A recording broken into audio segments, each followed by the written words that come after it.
All right, let's start the second half of the meeting with the serenity prayer. God, grant me the serenity to accept the things I cannot change, the courage to change the things I can, and the wisdom to know the difference. All right, so tonight we have Frank C., who is our main speaker. Let's give him a round of applause and a first round welcome. Thanks, Frank. I'm Frank. I'm an alcoholic. I'm an addict. And I'm also a grateful member of Al-Anon. If you stick around long enough, chances are you'll be going to Al-Anon, because recovery can be very heartbreaking. You know, and maybe not in the beginning, but I'm sure you know a few people that OD'd or died, or roommates or brothers or sisters that have already passed on. It's a terrible disease. You know, it's a disease that we could do something about. You know, we don't have to count on the doctors. I always thought I knew what I was doing, especially when I was using narcotics. I could never say I was an alcoholic. Alcoholics are losers, man. You know, what the hell's the matter with you? Can't you stop drinking? Just do more narcotics, man. I'm sorry, but I grew up here. I grew up in San Pedro. 1954, San Pedro Hospital. I went to Holy Trinity, Mary Star, Furman La Swen. I'm a Catholic boy. I still am. You know, and that's kind of like what our life was kind of centered around, was the church.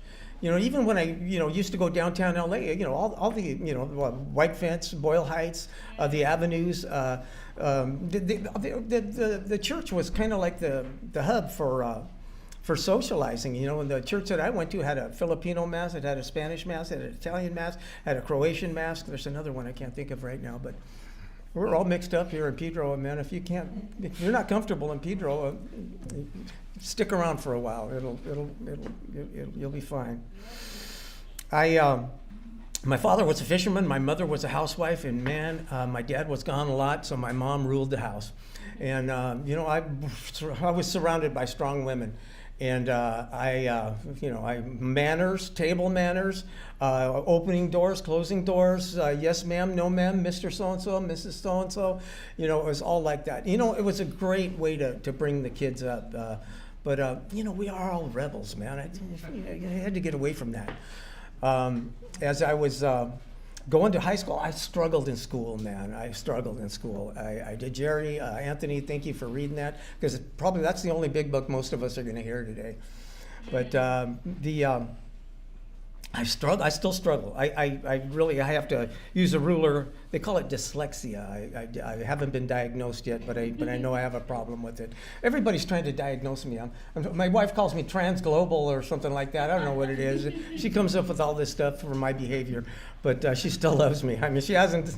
It's still there's something to it. I think that's her goal in life, is to make sure Frank's okay.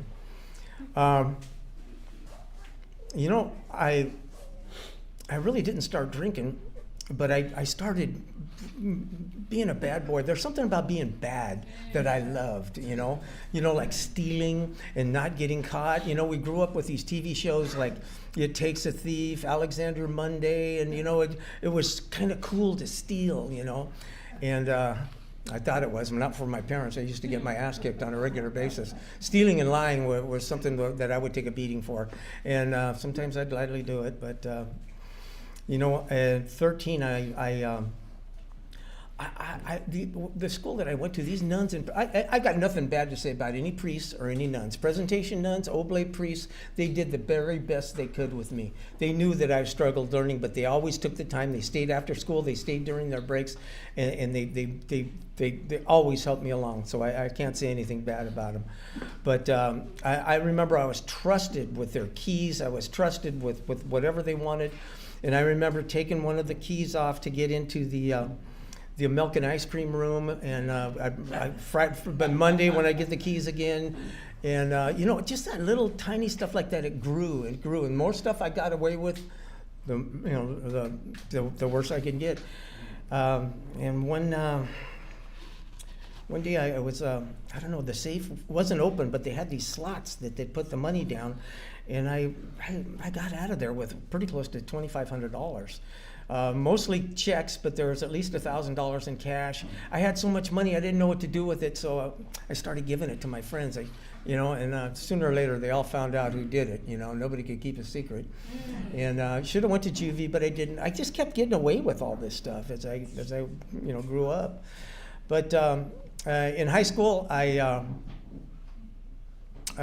played ball. I wasn't that good. I was second string most of the time, but I practiced and practiced and practiced. And on my days off, I'd run wind sprints. I'd lift weights. I'd do anything I could to compete better. And one of the resentments I got was from a few of the coaches that had put their nephews in front of me or somebody else in front of me. And I didn't know what a resentment was until I got into recovery. So I just whatever, you're going to be fine. Your senior year, you're going to start. You're going to do this. You're going to do that. And the school I went to closed down my senior year. And so I had to go to Pedro High. There's 1,400 kids in my graduating class. That's a hell of a lot of kids, man. And I grew up in Pedro, but I was like a stranger at that school.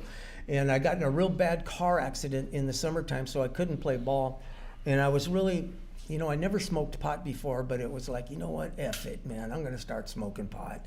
And, to tell you the truth, I didn't think it was doing anything to me. You guys are telling me you're loaded, and I go, no, man, I'm not loaded, man. But it was one of those things that if you were a bad boy and you had pot with you, you were like one of the guys. You were it. And I got to tell you, I'm still. I'm sure I could still air roll. I one-handed rolls, man. We were pretty good. But I really, after school, after the games, would go down to Beacon Street down here. Beacon Street was a haven. There were real alcoholics there. The brown bag carrying, sidewalk sleeping, trench coat wearing bums. That you'd go down there and. You'd ask them to buy a case of Old English 800, and you break them off 3, and everything was great. We could always get liquor, and when you couldn't get liquor, you'd go. There's always other stuff like toluene, was it Heavenly Bloom Morning Glory seeds, airplane model glue, gold paint. There was, this was recreational. This wasn't. I didn't have a habit. I just wanted fun, and on the weekends, getting loaded was fun. What are you going to do? Well, we're going to get loaded. What are you going to do on the weekends? We're really going to get loaded, But so as I got out of high school, I didn't want to go to school. My parents are going, you got to go to school. You got to go to school, or you have to go get a job. And I was able to get a job right down here at the fish markets. I started working down there. I was a Teamster. I'm an 18-year-old kid. I'm making as much as a man. And you know what? And these men were drinking after work. They on Fridays, you finish, you clean up your truck. Guys would be sitting on the loading dock. A case of beer would come up. And would go to they didn't ask me to go drink with them yet. They were sizing me up, man, to make sure I could maintain. If you're going to drink with the boys, you got to maintain. And so anyway, I'd be coming home. I'd be a little lit up. My mom and dad would be going, "Hey, you know what? You've been drinking. I don't know what's that smell you've been doing." I had to get away from these people. They were just too square. And so me and two friends of ours, we rented a house out on the coast out here on Paseo de Morro. It was right on the cliffs. It was $500 a month, $167 a piece. That was and when you're making, I don't know, it was $12 or $13 an hour back then. That's what a man made. And it was like maybe $15,000 or $16,000 a year, but it's still. It was working out pretty good. One of the guys was a dealer, and so I never had to worry about going out and getting stuff. He always had it. And there was 3 of us. There was Dave and Don, and those 2 were brothers. And when I was, when they tested me enough to take me to the bars afterwards, I was one of the boys. I felt like I was a man drinking with these guys. And as long as I didn't get stupid, I was fine. And this was in like 72, 73. This is when blow started coming in, and it was like. Oh man, there's this it's a little guy. His name is Dalton, and there's a movie about this guy. He's a local guy. He It's called The Falcon and the Snowman. I had no idea who this guy was.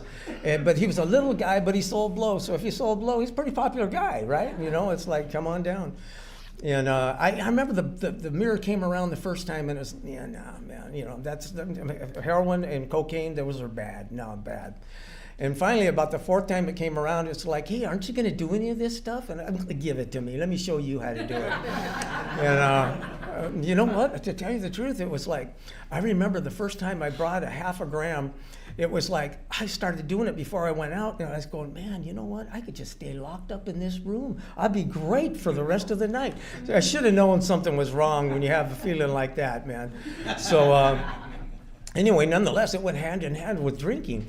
And when I was downtown, you know, to my buddies that worked at the cold storage houses, because one of the stops I had to make was in Boyle Heights. It was in downtown Los Angeles cold storage.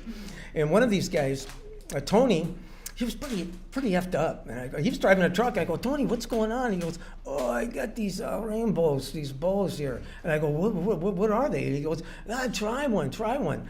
And, you know, I didn't take it until I got home, but when I took it, it was like, man, I was a charming man, you know? It was like I can go to, you know, when you go to somebody's house and you're dating, it's like the toughest thing is to get in the door and talk to the parents. But if you took it to it all and you went over there, it's like, we're talking and talking. The girl's trying to pull me out the door, man. It was like, those are my favorites, without a doubt. I don't think they make them anymore. They scheduled them out of it. People were killing themselves with it. But as far as I'm concerned, when you had a hangover the next day, if you took one of those, you'd be ready to go in 30 minutes. And so I really thought I knew what I was doing, you know, drinking, and I knew how to, you know, if I'm drinking too much, I'd do some blow. If I drink too much, I'd take a couple Secanols. Those are the good ones to go to sleep with. And those are the reds.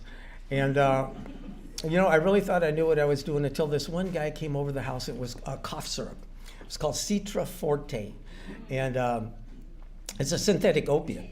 And I remember, you know, taking it in a shot glass. You take it, and it's like, oh man, this is all right, you know.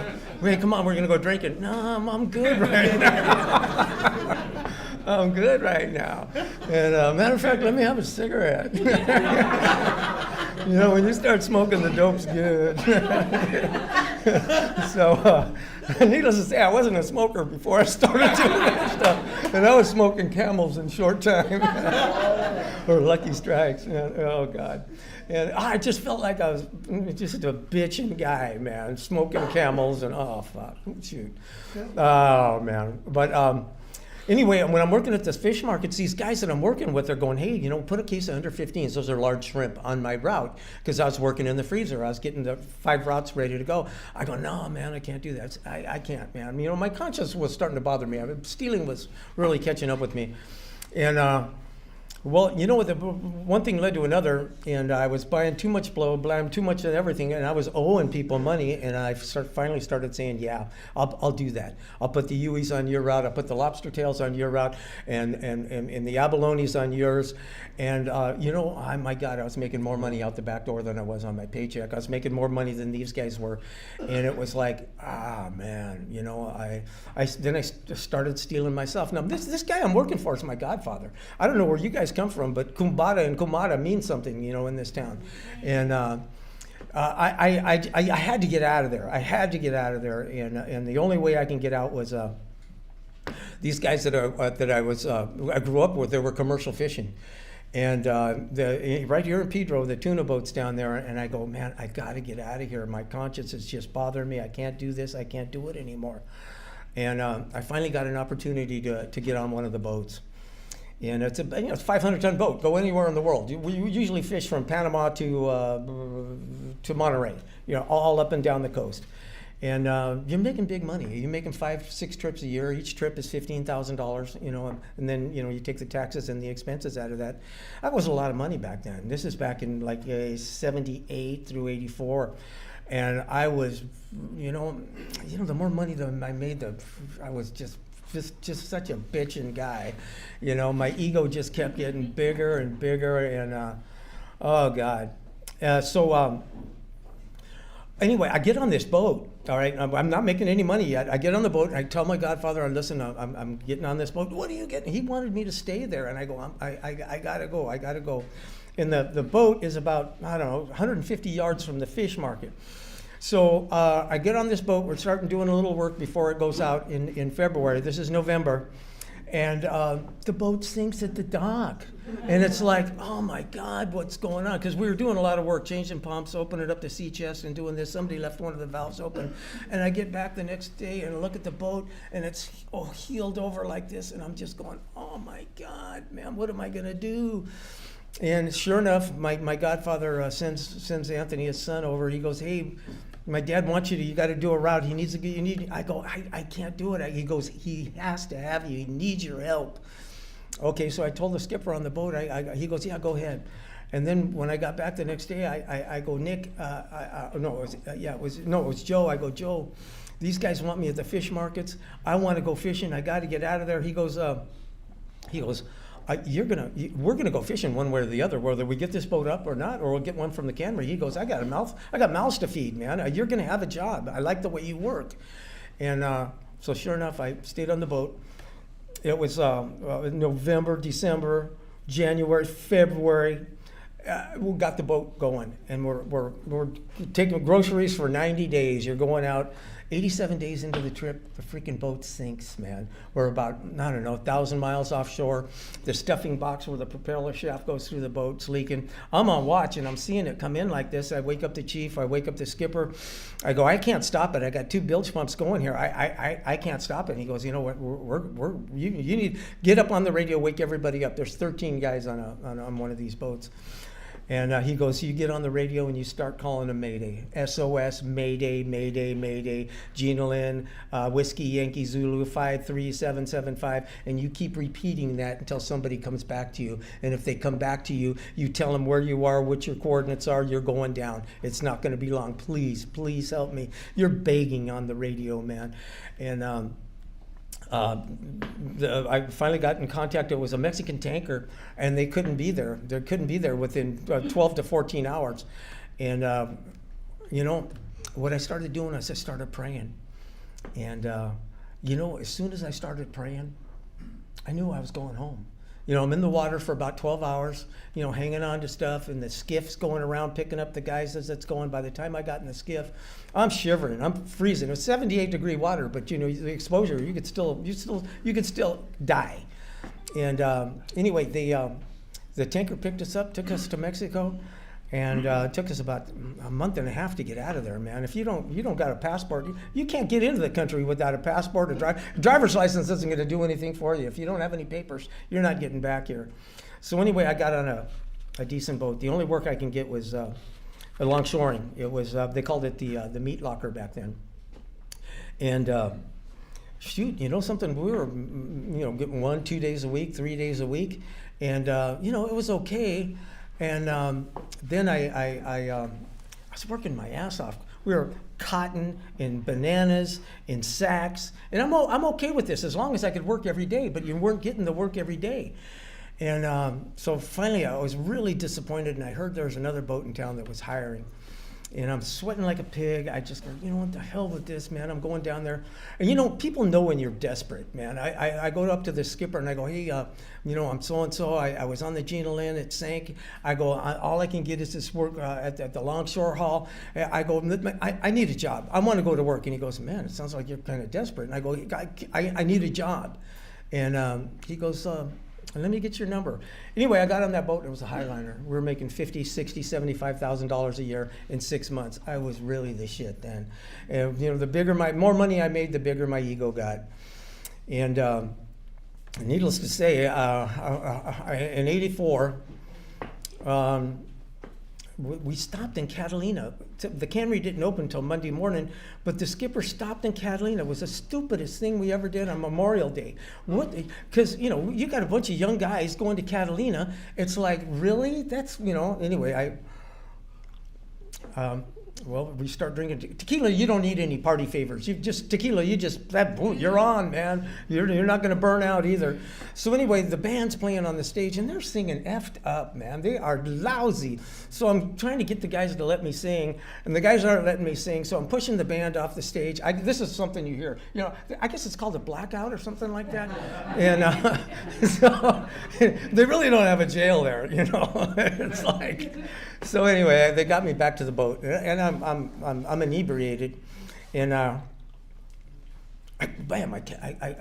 come to, and it's like I'm wired, and we're at anchor, and so I started messing with the guys in the boat, poking them with sticks, and come and get me, climbing up the rigging, and they're after me. I got 12 guys running around the boat after me. So I climb up the rigging, I dive in the water, and I'm going to swim towards the casino. And the casino's kind of far away. It's big, but it's like, wow, I don't know if I'm going to make this. So I turn around, and there's 12 guys looking over at me like this. And it's come back to the boat. No, come back to the boat. No, you're going to hurt me. No, come back. Everything's going to be okay. They talked me into it. Then they locked me in a brine well. It's steel door with bolts on it, man. And I guess nowadays, I guess you could sue them for stuff like that. But man, if anybody deserved to be locked in a brine well, I guess I did. So the skipper, we got back to port. I felt this bump. And when you feel a bump in a boat, and something's wrong. And I got out of there, and he goes, "Hey, man, what happened last night?" And he goes, "Listen, I had to fire 4 guys." I go, "How did you have to fire 4 guys?" Because they were upset because we locked you in that brine well. They got in a big fist fight, doing what they did. And I just go, wow, you know what? You got to fire me too. He goes, "What am I going to do with you?" I go, you're going to have to fire me. I fire me. And so I packed my bags. I called somebody to pick me up. And needless to say, later on that evening, he called me and he goes, "Listen, if you come help unload the boat, you could have your job back." And I go, "Nick, I was looking for a job when I got the job with you. I'm going to be fine." And needless to say, there wasn't anybody that was going to hire me for a long time. Any time I went to look for a job, I walked up there and they go, "Whoa, no. Whoa, no. Or get the F out of here." People were telling me that on a regular basis. "Get the F out of here. We don't want you around. We don't want you around our children. Get away from us and don't hang out with our kids." We got a Vincent Thomas Bridge over there, and I grew up with his son, Vince. Vince wanted me in his wedding. He was, "Yeah, all right, Vince." He goes, "No, I really want you to be in the wedding. I really want you to be in the wedding." And I go, "Yeah, okay, Vince, okay." And about a month before the wedding, he goes, "Hey, I got to talk to you." And I go, "Hey, what's up?" And he goes, "My dad says you can't be in the wedding." And to tell you the truth, I was relieved. But when I think about it later on in life, that's the story of my life. That's the kind of stuff that got me into recovery. I was feeling pretty effed up about myself, and the only work I could get was at it wasn't a casual hall. It was called the Meat Locker then. I got 6 days. I knew what I was going to do. What happened before this is one of my roommates, the guy that was dealing the blow, wasn't Dalton, it was Dave, and he was getting really squirrely over this girl relationship. And when you're doing blow and you got a broken heart, that's not a good mix, man. And he kept talking about suicide, and I'm just going, "No, man, no, but come on with you." I didn't know anything about mental health back then. Just take some more drugs. Here's a couple doing all. I didn't know any better. And so we hit all the guns. We put all the guns away. Came home one day and he had shot himself in the head. And it was like, oh my God, man. I don't know. I hope you guys never have to do it. But when you're cleaning up one of your good friends after they've blown their head off, I was so pissed off at him. I was so pissed off. That's the selfishness that comes with being an alcoholic and a drug addict. He effed up my good time. That's what I hate to say that, but that's what I was feeling at the time. And if he wasn't dead, I was going to kill him. And that's not the first time this has happened. One of the connections, his wife did it with syringes.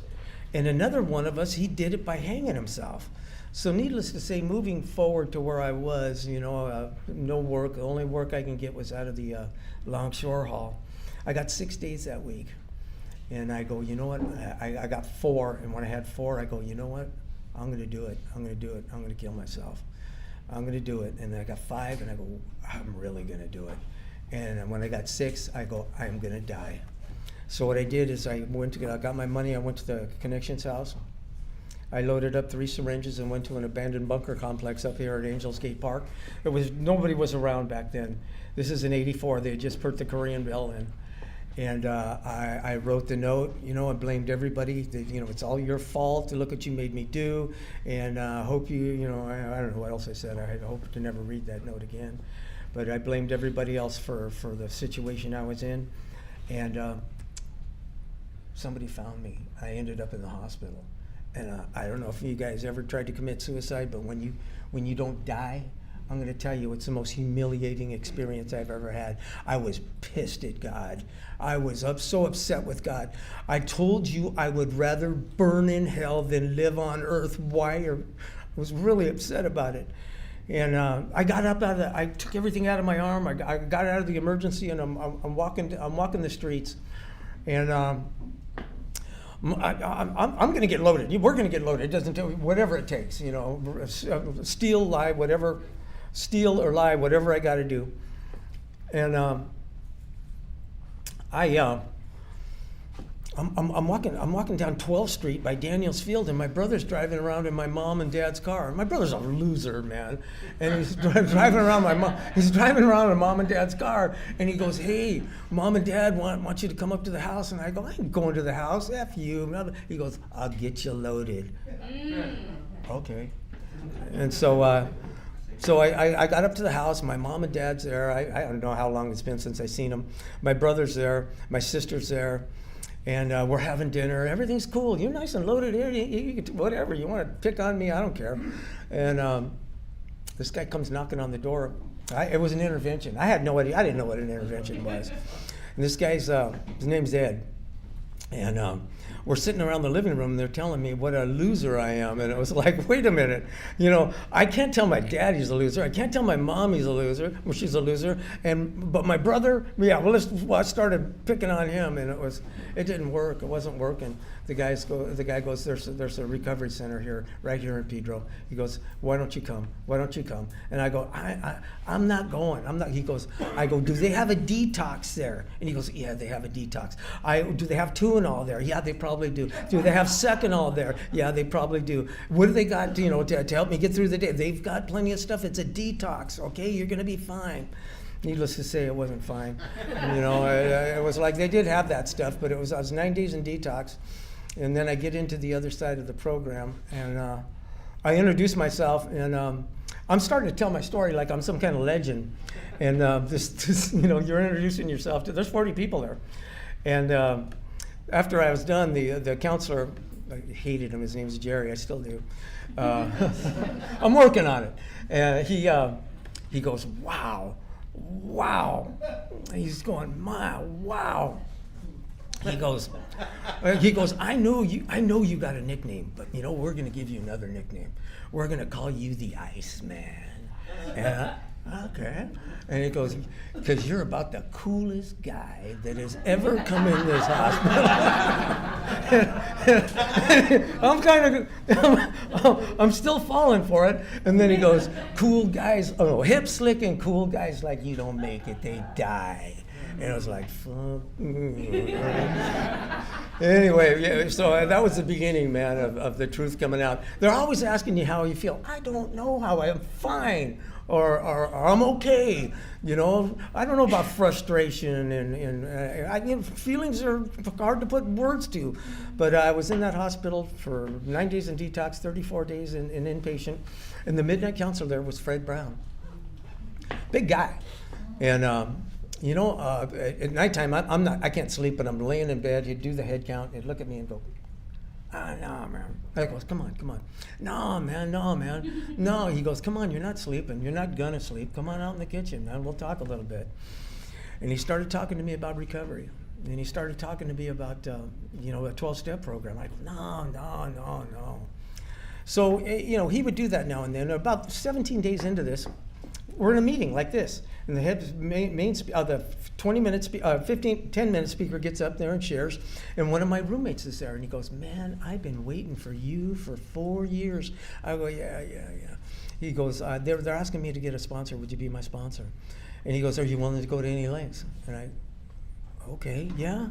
And he goes, are you willing to grow along spiritual lines? And I go, Don, I don't know what that means. And he goes, well, I want you to go to a meeting every day when you get out of here. I go, I got to go to group. I can't go to a meeting every day. He goes, group don't count. He goes, a meeting every day. And he goes, I want you to go to an AA meeting. And I go, I'm not an alcoholic, man. You know I'm a drug addict. And he goes, don't tell me you're not an alcoholic. You had a tab at 2 different bars, 2 different liquor stores. You bought a case or a quart home every time you came home from work. Don't tell me you're not an alcoholic. I'm not an alcoholic. He goes, but you're in an Alcoholics Anonymous meeting. And I go, no, I'm not. So he took me up there and it said AA right there.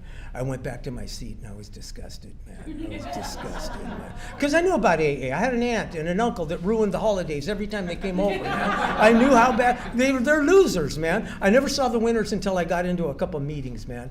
So anyway, I get back to my seat and it was like, man, don't even talk to me, man. Don't even talk to me. I went back to my seat in the back like we do when we're new. And this guy got up there and he says, my name is so-and-so. I'm an alcoholic. That means I'm an egomaniac with an inferiority complex. I live my life to the words of popular music. My ego is as big as the wad of money in my front pocket. And if that don't work, I got a baggie in my back pocket. And this guy's telling my story. He's telling my story.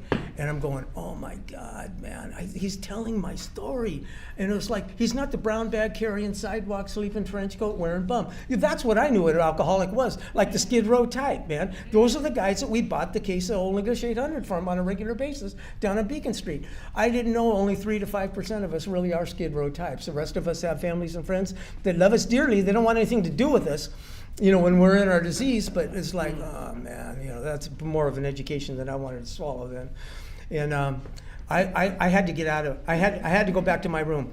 I was blessed with the gift of desperation. What I mean is I was able to listen as only the dying can with all the desperation of a drowning man. I don't know about you guys, if you've ever been drowning, when you're going down the 3rd time, God's very important, very important. 14 years old at Torrance Beach, and I never told this story till I got into recovery. I didn't want anybody to think that I almost drowned.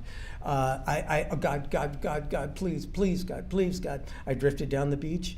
I stopped fighting and I went back to the beach and I never talked about it until I got into recovery. When the tuna boat was going down, God was very important there. And in my life today, you know, hey, when you're on a county bus going to the courthouse, isn't God important when you're doing that kind of stuff, man? It's like, sure it is. But, you know, when your kid's going in for brain surgery, God's very important. But you know what? When I get up in the morning now, God's very important. You know, it's how I start my day. It's page 86. You know, that's how it tells me how to start my day. You know, and have you got one of those heads that are running all the time? Well, this is the cure to that. Upon awakening, let us think about the 24 hours ahead. We consider our plans for the day. Before we begin, we ask God to direct our thinking, especially asking that we be divorced from self-pity, dishonest, or self-seeking motives. I'm in the book, man. I found myself in the book. I like this book because it breaks it down. It's got examples.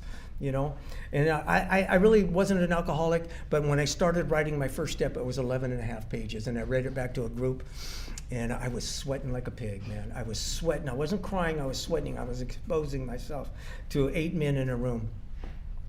And then my sponsor told me that, you know, you need to be reading that book. I go, I don't read well. Can I get it on tape? He goes, let me hear you read. And he goes, you know what? You could read 1 page a day. So it took me about 80 days to get to page 62. And there's Frank on that page. It says selfishness and self-centeredness that we think is the root of our troubles, driven by 100 forms of fear, self-delusion, self-seeking. We step on the toes of our fellows and they retaliate, sometimes seemingly without provocation, but inevitably at some time in the past, we did something that deserved that. And then, okay, all right, you know, then maybe that's me. And then down the next line down, it goes, and the alcoholic's an extreme example of self-will run riot, though he usually doesn't think so. They're talking about me again, man, and I'm just going, what's going on? Then I turn the page and it says, you do your 3rd step prayer, you get into the 4th step. And the 4th step, it's like, so alcohol is just a symptom. Bottles are but symbols. Let's get down to the causes and conditions. And it starts talking about resentments. Oh, Coach Bias, Coach Tedesco, Officer Nelson, Officer Cruz, Judge Binns, Judge Yelisich, Judge Perkovitz, Judy, Peggy, Georgiana. It was like, don't tell me you don't got any resentments. Don't tell me the fourth step is hard, okay? Just think about the people that you hate, or did you wrong, man? It works. And then, thank God I had the Don, man, to read that back to him. I had to call him back every day. You guys are messing with me at every meeting I went to. Frank, your best thinking got you here. I thought it was a compliment. And when I tell Don about that, he goes, hey, listen, you need to start living your way into better thinking. I go, what does that mean? He goes, you start working the steps. You're thinking your way into better living all the time. We're not going to do this psychologically. We do this spiritually, okay? The spiritual concept is what we do here. To have a spiritual experience strong enough to bring on a change in personality. From a bitchin' dude, I turned into a scum of the earth until I started working the steps. And what the steps did is it introduced me to myself. You guys, you want to call it a miracle. You could call it mercy. You could call it grace. The steps have changed me from the inside out, and I still got to do this. About 7 years ago, I got to get a job in recovery was really hard for me. And I was walking from 550 Santa Cruz all the way down to the markets down there. It's about 4 miles. And I'm asking everybody to hire me. No. But I kept going down. I kept asking. One of the guys saw something. He saw something going on. In about 6 months, he goes, I got a job for you. He goes, it's minimum wage. And I want you to come at 8 o'clock in the morning. We'll test you. Or try you. He wasn't testing anything, but I will try you. And I started doing that, and the job turned into a full-time job. $4 an hour. And then I was able to start negotiating my wages. I go, man, I've been here for a year and a half, and it's still $4 an hour. I've been doing this, I've been doing that, I've been doing this, I've been doing that. And it's he goes, well, let me ask my brother. And I go, when are you going to be able to ask him? What you guys have taught me to do is you've taught me to negotiate with people, not just somebody going to shut me down. Well, I need to know why. How come you're doing? What's going on here? Hey, this is what I'm doing. Learned how to sell myself. So anyway, I got this girlfriend, right? And when my girlfriend got pregnant, she became my fiance. And, man. And then when you're desperate like that, you will go out and look for another job. And so I started looking for another job. I went to this oil company. And, there's something about desperation that will sell me. And people see that. And the guy I was talking to goes, man, it sounds like you need a job. I go, yeah, if you can. So I went to Chevron, I went to this other company, BP, and went to the railroad. And I had 3 applications in. They all came back at the same time. They all wanted to hire me. And I had about almost 3.5 years in recovery. And when I went to the railroad, they say it's a pre-existing condition, but you could have the job, but we're not going to pay for the baby. Chevron said the same thing, but BP said that if you come to work for us, we'll pay for the baby. What they did was they called the guy that I was working for, and he goes, the HR woman goes, they don't want to get rid of you. They'll pay you as much as we are. But I go, they don't have the benefits you do. And she goes, that's right. Would you come work for us? And yeah, gladly. And you know what? I was at that job for 40 years. I retired back in February, but let me tell you a little bit. It gets worse. Let me tell you. So anyway, about 7 years ago, I'm operating a pipeline. Okay, guys that operate pipelines, airline pilots, railroad engineers, and air traffic controllers, they are governed by the Department of Transportation. And they come, they go over all the plans with you and all the. I'm working a rotating shift. It's crazy hours. But in recovery, you could do anything. So anyway, my third sponsor had died. And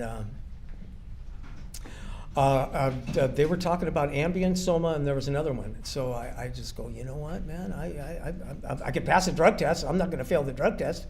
So I started taking the Ambien. And 30's not enough. Did I tell you I was an addict? Yeah. Well, 30's not enough. So you're able to get them elsewhere, easy. And I was starting to get them elsewhere. And so what happened was all I was doing was either sleeping or going to work. The spiritual part of my program, wasn't there. I was going to meetings, but I was just showing up. And God, man, it was at the Roundup over in Redondo Beach back in 2019, August. I'm sitting at the head table with all these people up there, and they're doing the countdown. I had 33 years at this time, and I stood up. Are there any newcomers? And I stood up, and you should have heard the room. And I never knew that I was loved like I was loved. My phone didn't stop ringing for 2 or 3 days. People wouldn't leave me alone. They wouldn't let me get out of the room. Let me take you home.